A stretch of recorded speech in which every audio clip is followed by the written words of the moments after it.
The pilot stepped onto the bridge of the Panamax container ship at 3 a.m, his jacket still wet from the rain on the launch boat that had brought him out. The captain handed him the con without speaking. Through the bridge windows, the lights of Gatun locks rose out of the dark. 3 sets of parallel chambers, each one wide enough to hold a vessel the length of 2 football fields, each one capable of lifting that vessel 85 feet into the Panamanian highlands. The ship was already in the approach.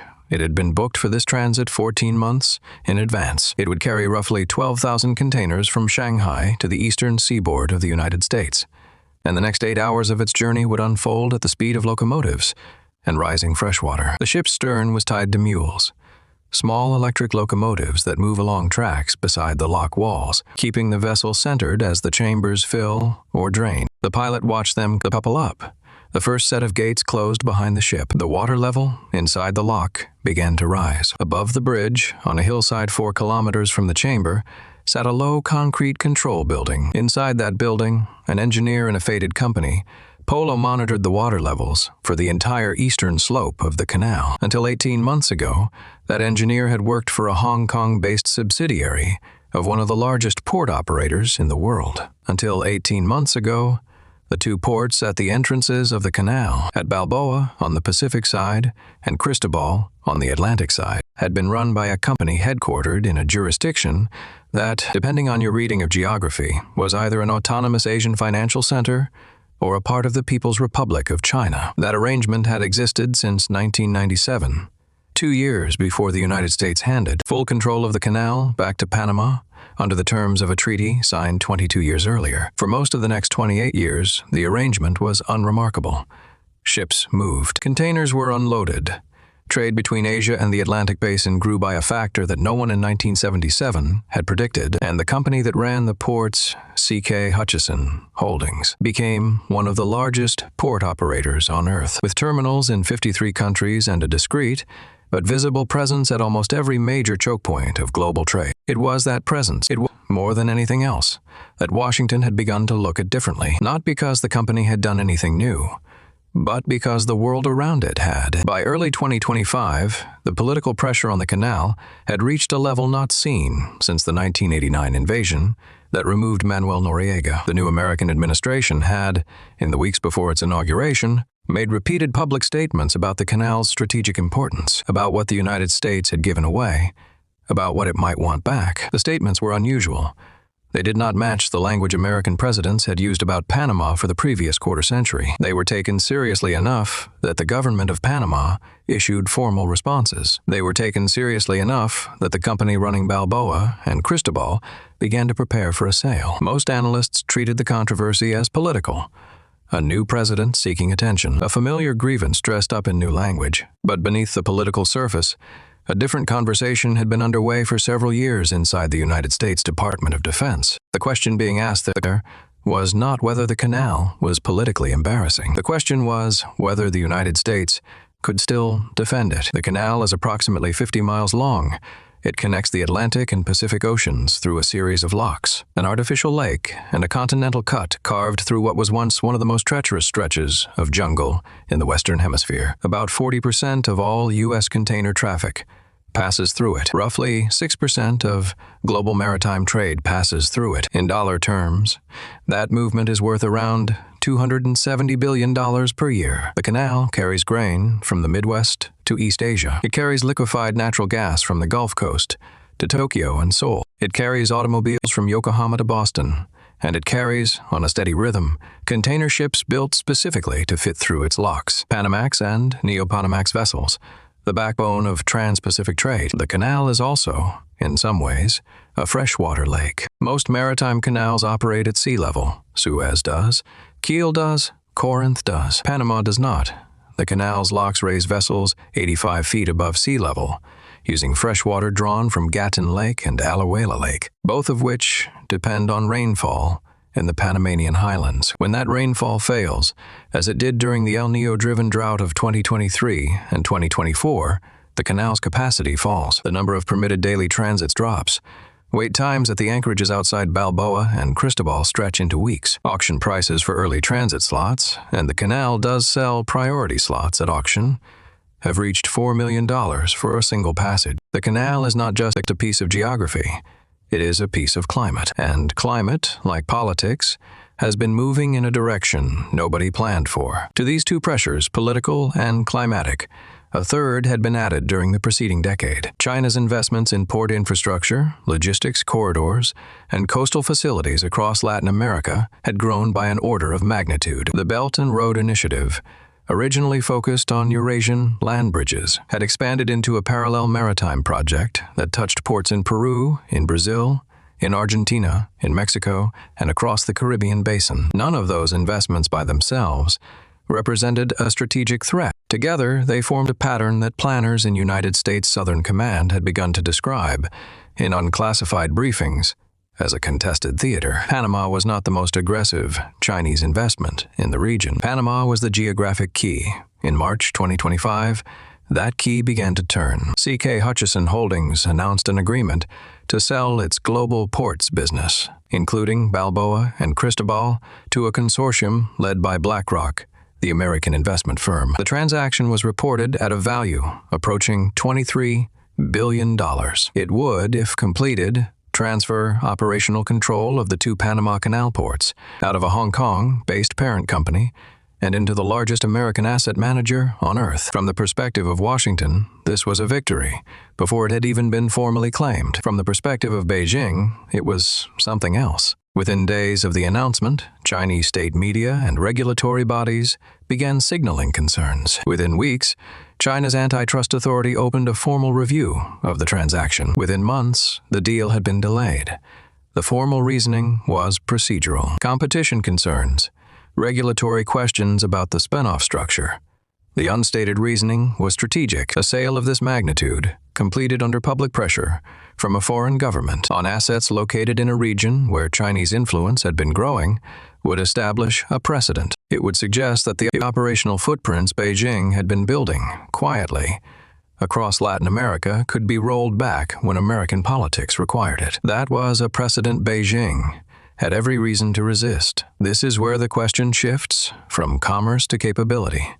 Suppose the deal goes through. Suppose Balboa and Cristobal are operated by a consortium led by an American firm. Does that change the strategic situation? In one sense, yes. Operational control of a port grants, access to scheduling, traffic data, and physical security arrangements that were previously held by an entity outside the American legal system. In another sense, no.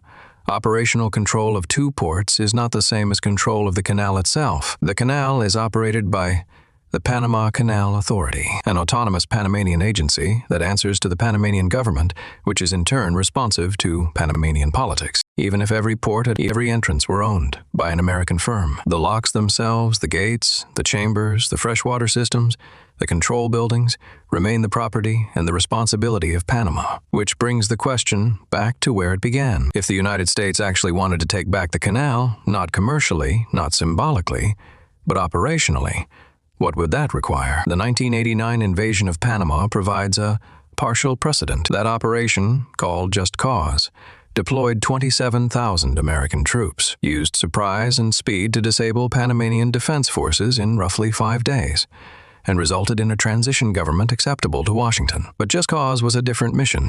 It was aimed at a single individual and the political apparatus around him. It was not aimed at seizing infrastructure that depends every day on the cooperation of thousands of Panamanian engineers, lock operators, dredging crews, water management specialists, and shipping coordinators. The canal cannot be operated by an outside force. It can only be operated by the people who run it now. Any military move that disrupted that workforce would, by definition, disrupt the canal itself. That is the core constraint, and it is geographic before it is political. A canal that depends on rainfall, on freshwater management, on a system of locks that has to be operated continuously by trained personnel, is a canal that punishes any actor, internal or external, that tries to seize it through force. The canal's value is in its operation, not in its possession. A canal that no one will operate is just a 50-mile ditch. So if force is constrained by operational dependency, and commerce is constrained by Chinese antitrust delay, and climate is constrained by the rainfall in the Panamanian highlands, the question becomes what kind of pressure remains. The answer, increasingly, is the kind that has shaped the canal for the last 25 years. Diplomatic pressure on Panama City, investment pressure on the contractors who operate ports, financial pressure on the firms that move trade through the locks. None of these are dramatic. None of them produce headlines. All of them, applied steadily over years, produce the kind of quiet alignment that has always been the actual shape of American policy in the Caribbean basin. Beijing understands this, which is why the Chinese strategy in the region has, for the past decade, been built around the same kind of slow infrastructural patience. New ports in Peru, new rail corridors in Brazil, new financing arrangements in Argentina. None of these compete directly with the canal. They build alternatives to it. If the day ever comes that the canal becomes too politically expensive, too contested, too unreliable, too closely tied to American leverage, Chinese trade can shift to other paths. The canal becomes, in that scenario, not a choke point that Beijing depends on, but a choke point that Beijing has prepared to do without. Panama City watches all of this from a position that is, in many ways, the most difficult of the three. The Panamanian government has spent 25 years building an institutional identity around the autonomous management of the canal. The Panama Canal Authority is, by Panamanian constitutional standards, untouchable. To compromise that autonomy under American pressure would be to surrender something that no Panamanian president can politically afford to surrender. To resist it openly would be to risk the kind of diplomatic and financial isolation that small Central American economy, no foreign government, American or otherwise, has any role in canal operations. That position is technically correct. It is also fragile in ways that neither side publicly has chosen to test. There is one more layer that none of the three principal actors talks about openly, but that all three understand. The canal is aging. The Neo-Panamax expansion completed in 2016 added new capacity, but the original locks, the freshwater system, the dredging operations, and the workforce required to maintain them are all approaching the limits of a budget that has not grown at the pace of the infrastructure it sustains. The drought of 2023 to 2024 was not just a climate event. It was a stress test, and the canal failed parts of that test in ways that have not been fully publicized. The auction prices were the visible symptom. The deeper issue was the realization, inside the Panama Canal Authority, that the system as currently financed cannot absorb a second consecutive drought of the same severity. The next time the rains fail, the canal's daily transit limit may not be 60% capacity. It may be 40.